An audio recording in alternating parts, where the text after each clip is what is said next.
Hey everybody, Win Empire here today. This is a video that I should have started earlier, but I'm going to go ahead and show you now. I have converted this dead NiCd 18 volt Black&Decker to run off of the Ridgid 4 amp hour lithium ion 18 volt. So luckily it worked out pretty well according to my initial tests.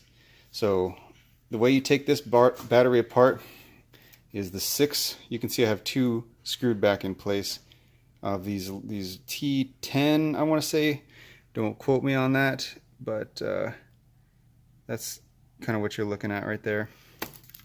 Here's another view of the screws. Focus, please.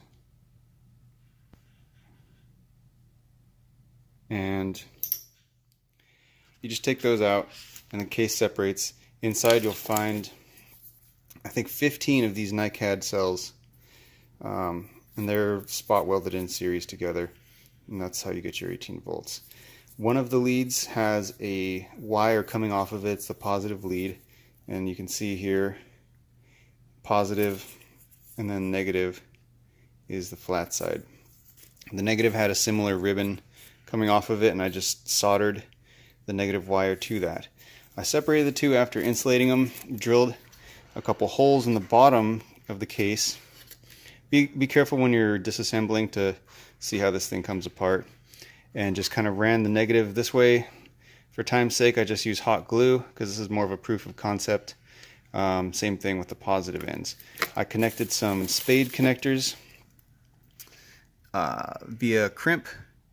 And as you can see, well, you might not be able to see, they're marked positive and negative, and then I think the middle terminals are balancing terminals. And it's not easy to get them in there, but they do fit. And if you want to see a better example of the connector, it's this one right here.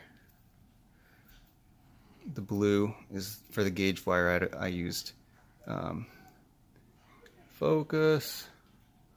Okay. So 16 to 14 gauge, and the wires that I used are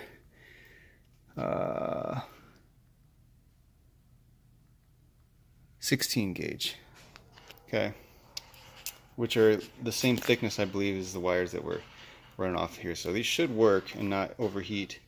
I'll have to report back on that. But so basically, once you've got it hooked up, still have to figure out a way to connect the two batteries. I didn't want to make these wires too long because of the current loss over distance on DC. But as you can see, if I can do this one-handed,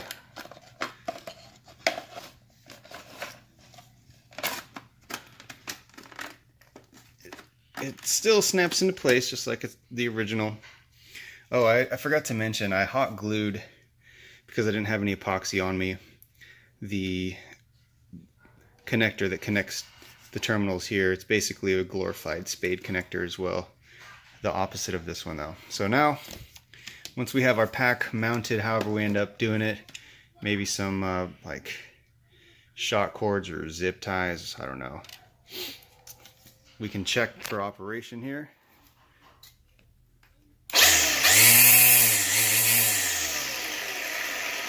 And we're good to go. So this dead battery pack, I basically was able to revive it. Let me know in the comments what you guys think about this. Sorry, it is not a polished production, but I figured I would make a quick video to kind of outline what I did and show that it worked. Because I've seen other videos where people had converted these by buying some stuff on Amazon or buying the Black&Decker battery and doing some things, but I'll have to try this out with the actual, use of this tool to see if it lasts over time, doesn't burn out motors or anything. I don't know that I'll follow up on that, but if I get enough comments indicating me to do so, then I probably will. But proof of concept, so far so good.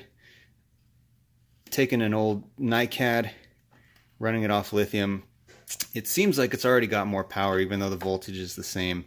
Maybe it's because it's a topped off battery running closer to 20 volts, But tomorrow I'm going to hit the weeds and see if this thing chooches like it's supposed to. Shout out to Ave there. But I think that's it for now. One Empire signing off. Thanks for watching.